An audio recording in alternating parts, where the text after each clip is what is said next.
ఇక రెండోది మంగ్లీకి, ఇది నిజంగా స్టార్ట్ అయింది ఎక్కడ?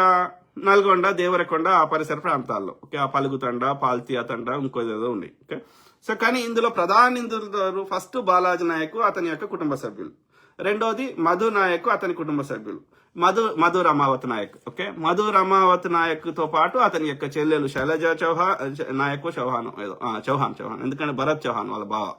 సో వీళ్ళు స్టార్ట్ చేసి ఒక 3-4 ఇయర్స్ నుంచి నడుస్తుంది కథ, 2018-19. సో అప్పటి నుంచి నడుస్తుంటే అంటే 5-6 ఇయర్స్ నుంచి నడుస్తుంది. అంటే ఫస్ట్ బాలాజీ నాయక్ తర్వాత ఈడు జాయిన్ అయ్యాడు. అతని దగ్గర డ్రైవర్ గా పనిచేస్తాడు ఈ మధు రమావత్. సో వానికి తినడానికి తిండి లేదు, వాళ్ళ పాత ఇల్లు చూపెడితే వాళ్ళ డోర్ కి రంధ్రాలైనవి. ఆ పరిస్థితి, చిన్న గింత ఉన్నది అది. సో అట్లా అంటాడు వీడు. ఇప్పుడు 10 కోట్ల ఇల్లు కడుతున్నాడు, కట్టే ప్రయత్నం చేసి ఉన్నది. అది మంగ్లీ ఫోటో దిగింది కదా. సో అది వాడేమో 4 కోట్ల ఇల్లు ఏమో కట్టుకున్నాడు. వాడు ఎవరి పైసలతోటి ఎవడు ఎంజాయ్ చేసిండు అనేది ఫస్ట్ పాయింట్. ఓకే, కట్టుకోక ఎవడద్దు అంటలేడు. చిరంజీవి మస్తు 1,000 కోట్లది కట్టుకున్నాడు, ఉన్నాయి. వాడిని ఎవడేమంటలేడు కదా, ఎందుకంటే వాడు ధర్మబద్ధంగా వాడు చేసిన వృత్తితోటి సంపాదించుకోండి కానీ మోసం చేయలే కదా. సో కాబట్టి నువ్వు మోసం చేయకుండా సంపాదించుకుంటే ఎవడేమనేటోడు నిన్ను? సో ఇట్లా వీళ్ళు తప్పు మాటలు చెప్పి మోసం చేసి అట్లా చేసిండ్రు. సో అట్లా ఈ యొక్క main culprits are first Balaji Nayak, తర్వాత మధు నాయక్. బాలాజీ నాయక్ ఏంటంటే వాడు ఎంతో కొంత వాడు కొంత బ్యాక్ ఇవ్వడము, లేకపోతే వాడు ఏమంటారు వీనికంటే కొంచెం లెవెల్ తక్కువలో చేసిండు మోసం, కాబట్టి వానికంటే వీడు ఎక్కువ హైలైట్ అయ్యిండు మధు రమావత్. వాడిని మించిపోయిండు అన్నట్టు. వీడు పక్క రాష్ట్రాలు కూడా పాకిండు, వాడు నల్గొండనే ఆగిండు.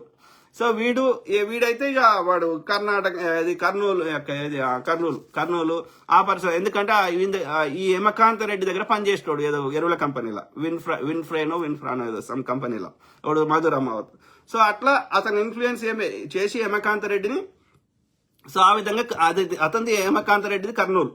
సో కర్నూలు పరిసర ప్రాంతాల్లో కూడా ఈ యొక్క సిమెంట్ ఫ్యాక్టరీ ఇది అదని ఇట్లా అంటే ఎక్స్పాండ్ చేసాడు. పక్క రాష్ట్రాలకు కూడా ఈ దోపిడీని ఈ కలెక్షన్స్ ని ఎక్స్పాండ్ చేసాడు ఎవడు? మధు రమావత్ అంటాడు. సో అయితే ఈ మధు రమావత్ అంటాడు వీడు స్టార్ట్ చేసి దీన్ని ఇంకో లెవెల్ తీసుకోవాలంటే, నమ్మాలంటే మంగ్లీ అనేట ఆమెని, అంటే మంగ్లీది కూడా ఇలా లోపల నాది ఏం సంబంధం లేదని నీతి వాక్యాలు చెప్తుంది మంగ్లీ. కానీ ఎందుకంటే ఇంత పెద్ద లెవెల్లో అవుతుంది, ఇది నా నెత్తి మీదకి వస్తుందని అనుకోలేదు ఆమె. కానీ వాస్తవాలు మారాయి కదా మంగ్లీ గారు, సత్యవతి గారు. ఇప్పుడు లాస్ట్ టైము కాదు ఈమన్రా మధు రమావత్ అంటోని ఎవరికైనా ఒకరికి 15 లక్షల డైమండ్ నెక్లెస్ ఈమని చూద్దాం. వాడు ఎందుకు ఇస్తాడు? వాడిని ఇస్తుంటే నువ్వెందుకు తీసుకుంటావు?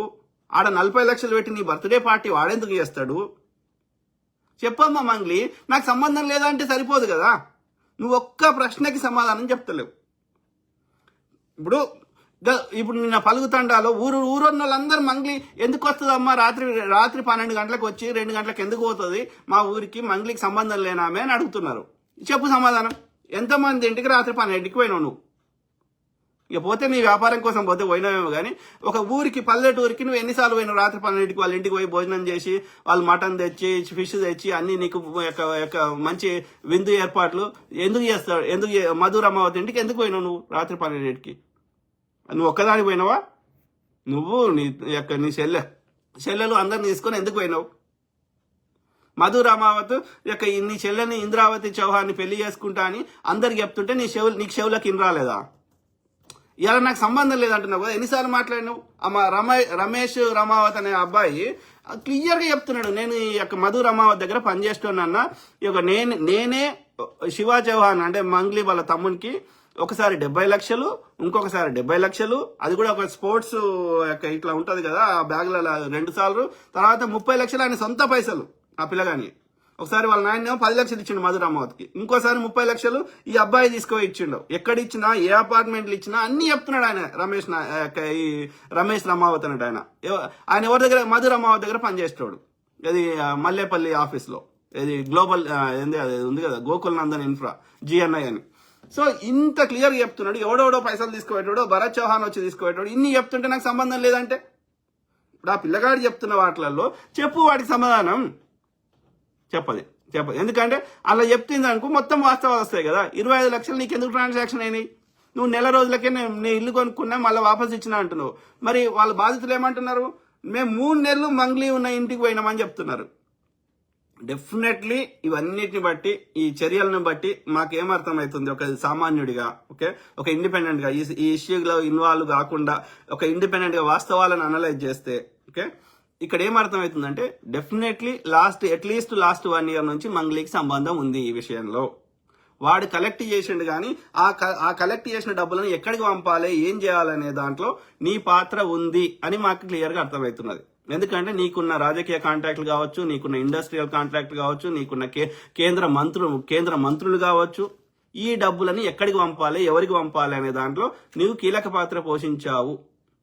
ఎందుకంటే వాడికి మధు రామావతి అనడానికి అన్ని కాంటాక్ట్ లేవు. వాడికి పైసలు వసూలు చేసే వరకే కాంటాక్ట్ ఉంది. వాడి నెట్వర్క్ ఎందుకంటే సేమ్ కమ్యూనిటీ కాబట్టి, బంజారా కమ్యూనిటీ కాబట్టి, విత్ ఇన్ ద కమ్యూనిటీలో వానికి వాళ్ళ యొక్క ప్రజల బలహీనతలు తెలుసు కాబట్టి వాడి ప్రాపర్ ఏజెంట్లను పెట్టుకొని వాడు వసూలు చేసిండు. ఈ వసూలు చేసిన 500 కోట్ల 1000 కోట్ల అనేది అది కరెక్ట్ నంబర్ అనేది పోలీసులు తేల్చాలి. కానీ అట్లీస్ట్ ఒక 500 కోట్లు 1000 కోట్లు ఇవి ఎక్కడికి పంపాలనే దాంట్లో మంగ్లీ సహకారం ఉంది. బినాన్స్ క్రిప్టో కరెన్సీ అకౌంట్, అది బినాన్స్ అనేది ఒక యాప్ ఉంది. సో అందులో పెట్టిర్రు, క్రిప్టో దానిలో పెట్టి 400 కోట్లు పెట్టిర్రు అని వాళ్ళే చెప్తున్నారు. ఓకే, సో ఇట్లా ఇంకేమేం చేసిండు వాడు. బెంగళూరు దగ్గర మంగ్లీ పేరు మీదనో వాళ్ళ తమ్ముడో చెల్లె పేరు మీదనో 8 ఎకరాలు 16 ఎకరాల్లో కొనుక్కున్నాడు. కర్ణాటకలో మాజీ మంత్రి సహకారం కూడా ఉంది అని చెప్తున్నారు. సో కాబట్టి ఇవన్నీ ఎట్లా చేయాలి, ఈ వాస్తవాలు ఎట్లా బయటకు రావాలి? పోలీసులు ఇన్వెస్టిగేషన్ చేస్తూనే వస్తాయి. మరి ఎందుకు చేస్తలేరు?